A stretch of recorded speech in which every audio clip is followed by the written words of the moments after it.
আমি কোনো গুনাহ করলাম, তারপর তওবা করলাম, কিন্তু গুনাহ ছাড়তে পারলাম না, তারপর আবার তওবা, আবার গুনাহ হয়, এখন কি করব? ভাইরা, মানুষের স্বভাব হলো, মানুষ একটা অপরাধ করার পর যখন লজ্জা হয়, নিজেকে নিজে ভৎসনা করে, আমি কি করলাম, কাজটা তো আমি অন্যায় করে ফেলেছি, ভুল হয়েছে, আমি তো গুনাহ করে ফেলেছি। ঈমান থাকলে তার ভিতরে অপরাধ বোধের অদৃশ্য দাহনে তাকে জ্বালাতে থাকে, আত্মসমালোচনা হয়। এটা যখন হয় তখন তার কাজ হলো তওবা করে ফিরে আসা। কিন্তু এই তওবাটা অনেক সময় ভেঙে যায়। তওবাটা যদি কেউ ধরে রাখতে পারে, এটার নাম তওবায়ে নাসুহা, খাঁটি তওবা। যে আমি একবার পাপ করেছি, এমন লজ্জিত হয়েছি, এমন অনুতপ্ত হয়েছি, এই ভুল আর জীবনে করব না, এইরকম প্রতিজ্ঞা করে ফেললাম, এবং জীবনে আর ওই ভুল আমার দ্বারা হইল না, এরকম তওবা করলে সেটা হলো সবচেয়ে খাঁটি এবং পিওর আসল তওবা। আর আরেকটা তওবা আছে একটু দুর্বল তওবা। সেটা কোনটা? আমি পাপের কাজ করার পর ছেড়ে দিলাম, আবার পাপের কাজ হয়ে গেছে, শয়তান আমাকে কাত করে ফেলাই দিছে, তখন আমি আবার কি করব? তওবা করব। আমাদের অনেক ভাইরা আছেন, দ্বিতীয়বার তওবা করার সময় শয়তান এসে তাকে কানে কানে বলে যে তুই পাগল হইছস, একই অপরাধ, একই পাপ, একই গুনাহ কয়বার করে আল্লাহর কাছে মাফ চাবি, শরম হয় না তোর? শরম সৃষ্টি করে, এই শরমটা শয়তানে সৃষ্টি করে। এই শরমটা ইমানের অঙ্গ না, এটা কুফুরির অঙ্গ। সব শরম, সব লজ্জা ইমানের অঙ্গ না। যেই শরমে আপনাকে ভালো কাজ থেকে বাধা দেয়, সেই শরম ভালো না খারাপ? আপনার গোসল ফরজ হয়েছে, স্বপ্নদোষ হয়েছে, যুবক মানুষ গেছেন আত্মীয় স্বজনের বাড়িতে বেড়াইতে, এখন যদি তাদের কাছ থেকে লুঙ্গি চান, লুঙ্গি নিয়ে যান নাই, লুঙ্গি চান এবং যায় সবাই সামনে পুকুরে জুবজুবায়া গোসল করেন, বাথরুমে ঢুকে গোসল করেন, তাহলে শরমের কথা কি বলবে সবাই?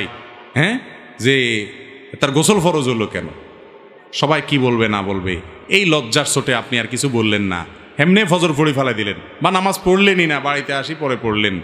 এই লজ্জাটা কি ইমানের অঙ্গ না কুফুরির অঙ্গ?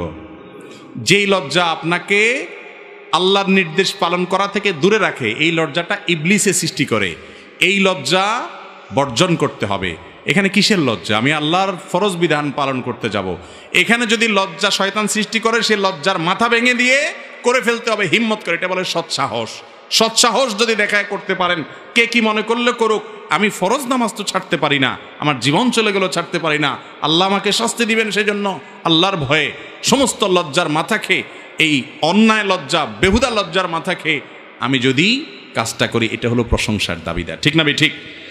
একইভাবে আপনি এই জাতীয় লজ্জা যখন হবে, অন্যায় লজ্জা যখন হবে, যে লজ্জা আপনাকে গুনাহ করার পর তওবা থেকে দূরে সরাবে, ওই লজ্জা বুঝাবেন ইবলিস সৃষ্টি করতেছে। আল্লাহ তাআলার গুণবাচক নাম হলো ভাই তাওয়াব। কি নাম? তাওয়াব। তাওয়াব মানে কি? আল্লাহু আকবার। তাওয়াব মানে হলো যিনি রিপিটেডলি বান্দাকে ফরগিভ করেন, ক্ষমা করেন, বারবার ক্ষমা করেন, বারবার ক্ষমা করেন। বান্দা একবার ভুল করে মাফ চাইছে, আল্লাহ আবারও মাফ করেন, আবারও ভুল করছে, মাফ চাইছে, আবারও আল্লাহ মাফ করেন, বারবার মাফ করেন যিনি। দুনিয়ার মানুষ বারবার মাফ করে না। আল্লাহ তাআলা আরহামুর রাহিমিন, আল্লাহ তাআলা গফুর, আল্লাহ তাআলা সত্তার, আল্লাহ তাআলা গফফার, মহা ক্ষমাশীল, বারবার তওবা কবুল করেন।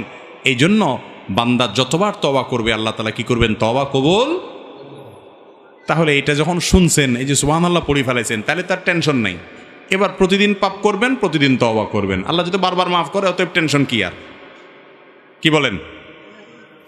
একজনের বাড়িতে একটা মলম আছে, সে জানে এই মলমটা এত কার্যকর মলম যে কোথাও কাটা গেলে, পোড়া গেলে, সেই পোড়া জায়গায়, কাটা জায়গায় এই মলম লাগাইলে সাথে সাথে রক্ত বন্ধ হয়ে যায় এবং ব্যথা ট্যাথা কমে যায়, ভালো হয়ে যায়। এই মলমটা তার কাছে আছে। তো এই জন্য সে প্রতিদিন ছুরি নিয়ে হাত কাটে আর মলম লাগায়, আগুনে আঙ্গুল লাগায়, পোড়ে, আর পোড়া গেলে এরপরে মলম লাগায়। এরা আপনি কি বলবেন? বেচারার মাথার দোষ আছে, ডাক্তার দেখানো দরকার। ঠিক না ঠিক? আরে ভাই, মলম তো ভুলে কাটা গেলে, ভুলে পোড়া গেলে তখন লাগানোর জন্য। তুমি ঠান্ডা মাথায় ইচ্ছাকৃতভাবে এটা করে যদি তুমি মলম লাগাও, তাহলে তুমি অসুস্থ মানুষ। ঠিক তেমনি ভাবে যে ব্যক্তি মনে করে আল্লাহ তো বারবার মাফ করবে, তাইলে আমি পাপ করতেই থাকি, এ হলো বেপরোয়া। এর মাফ হওয়ার সম্ভাবনা কম, কারণ বান্দা যখন ভয়ে সন্ত্রস্ত হয়ে মাফ চায় তখন আল্লাহ মাফ করে, আর যদি বেপরোয়া হয়ে যায় কিছু না, আল্লাহ তো মাফ করবই। এরকম কিছু লোক আছে নিজেরা খুব বেশি ইমানদার মনে করে যে আরে আল্লাহ মাফ করবে, অসুবিধা নেই। বন্ধু বান্ধবরা বিশেষ করে আকাম কুকাম করার সময় আপনাকে ফুসলাবে, বলবে যে আরে আল্লাহ মাফ করে দিবে, কিছু হবে না, এক টান দে, আছে না নাই, এক টান দে আল্লাহ মাফ করবে।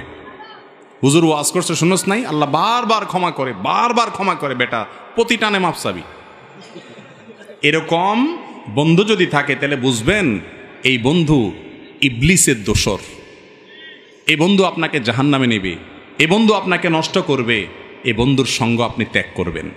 ভাইরা আমার, আল্লাহ বারবার মাফ করবেন, তখন আপনি চেষ্টা করছেন বাঁচার জন্য, পারেন না, নিজেকে নিয়ন্ত্রণ করতে, হয়ে গেছে, লজ্জায় মাথা হেট হয়ে আল্লাহর সামনে মাথা নত করে একাকী আল্লাহর সাথে কথা বলবেন, আল্লাহ আমি তওবা করছিলাম, আবার ভঙ্গ হয়ে গেছে, আল্লাহ আমার দ্বারা হয়ে গেছে পাপটা, আল্লাহ আপনি আমাকে মাফ করে দেন, আমি খুবই লজ্জিত, আর কখনো করব না।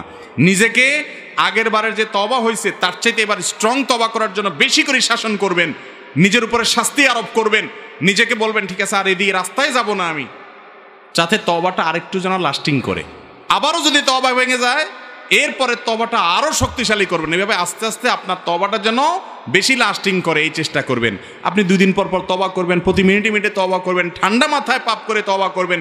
এটা বেপরোয়া ভাব। বেপরোয়া হলে মনে রাখবেন আল্লাহর যেরকম গুণবাচক নাম আছে গফফার, আল্লাহর যেরকম গুণবাচক নাম আছে তাওয়াব, আল্লাহর সেরকম আরেকটা গুণবাচক নাম আছে, সেটা কি? পাহাড়, মহাপাকড়াওকারী। মহাপাকড়াওকারী, আল্লাহর পাকড়াওর মতো কারোর পাকড়াও হয় না। আল্লাহ তাআলা বলেছেন ওয়া উমলি লাহুম ইন্না কাইদি মাতিন। আল্লাহ ছাড় দিয়ে রাখেন, কিন্তু যখন ধরেন এমন ধরেন নড়ার কোনো সুযোগ। আল্লাহ ছাড় দেন কিন্তু ছেড়ে দেন না, ছাড় দেন কিন্তু ওই বড়শিতে মাছ ধরার মতো। মাছ যখন বড়শি গিলে ফেলে, মাছ ধরেন না, টান দেয়, বড়শির মুখে যখন, মাছের মুখে যখন বড়শি লেগে যায় তখন কি করে? প্রথমে ছেড়ে দেয়, রশি ছাড়ে না, যে তার শক্তি যা আছে এতে লাফালাফি করি যেন সব শেষ হয়ে যায়। যখন শেষ হয় এরপরে কি করে? আস্তে করে কন্ডা শুরু করে, ঠিক না বে ঠিক? তো মাছ আলা যেরকম ছাড় দেয় কিন্তু একসাথে ছেড়ে দেয় না, আমার মালিকও ছাড় দেন কিন্তু ছেড়ে দেন না। ও অপরাধকারী ভাই আমার, আল্লাহ তাআলা ক্ষমাশীল, এ কথা শুনে বেপরোয়া হয়ে যায়েন না। আল্লাহ যে কঠিন পাকড়াওকারী সেটাও মাথা রেখেন। আল্লাহ তাআলা আমাদেরকে সেভাবে তওবা করার তৌফিক দান করুন। তাহলে তওবা করে, তওবা যদি ভেঙে যায় মন খারাপ করা যাবে না। শয়তান যদি আইসা আপনাকে তখন নিরাশ করে দেয়, না তোর আর মাফ হবে না বেটা, এতবার মাপ চাইছিস তারপরও ভেঙে গেছে, দূর আর কি লাভ হবে, তাক আকাম কুকাম করতে থাক, দেখা যাক পরে একসাথে কিছু একটা হয়ে যাবে। বুঝবেন যে ইবলিস বড়টা লাগছে আপনার পিছনে। কারণ আল্লাহ বলেছেন ওয়ালা ইয়াইআস মির রাউহিল্লাহি ইল্লাল কওমুল কাফিরুন, আল্লাহর রহমত থেকে কাফের ছাড়া, অবিশ্বাসী ছাড়া, অমুসলমান ছাড়া কেউ নিরাশ হয় না। ঈমানদার কখন নিরাশ হতে? আল্লাহ বলেছেন লা তাকনাতু মির রাহমাতিল্লাহ, বান্দা আল্লাহর রহমত থেকে নিরাশ হয়ো না। আমাদের অনেক ভাইরা আছেন বলে এত পাপ করছি, এত অপরাধ করছি, এত মেয়ের সাথে হারাম সম্পর্ক করেছি, এত অন্যায় করেছি, আমার বোধহয় মাফটা পার হবে না রে। সে নিরাশ হয়ে যায়। কেউ দাওয়াত দিল বলে না আল্লাহ আমারে মাফ করবেন না। আল্লাহ বলেছেন তাদেরকে লা তাকনাতু মির রাহমাতিল্লাহ, ও পাপিষ্ঠ, যে নিজের প্রতি অনেক জুলুম করেছো, অনেক অবিচার করেছো, অনেক ক্ষতি করেছো, লা তাকনাতু, নিরাশ হয়েও না আল্লাহর রহমত থেকে। ইন্নাল্লাহা ইয়াগফিরুয যুনুবা জামিআ, তুমি যদি হালখাতা করো, আগের সব বাদ দিয়ে নতুন জীবন গড়বার সংকল্প করো, আল্লাহ তাআলা তোমার আগের সবগুলা গুনাহ, সবগুলো অপরাধ ডিলিট করে দিবেন, সব রিমুভ করে দিবেন, ফরম্যাট করে দিবেন। আল্লাহ তাআলা সেই রহিম। কিন্তু প্রতিজ্ঞা করতে হবে পরিবর্তন করে আসার, নতুন জীবন গড়ার সংকল্প করব না ইনশাআল্লাহ। আরে ये कुश्ती तो है उम्र भर की, कभी वो दबा ले कभी तू दबा ले। শয়তানের সাথে লড়াই তো ভাই আজীবনের। কখনো শয়তান আপনাকে হারায় ফেলবে, আপনি উঠে আবার তওবা করে শয়তানকে হারায়া তওবাটাকে একটু লাস্টিং বেশি যেন হয়, বেশি দিন যেন তওবাটা টিকে থাকে, সহজে যেন না ভাঙে, এই চেষ্টা করবেন। আল্লাহ তাআলা আমাদের সবাইকে তৌফিক দান করুন।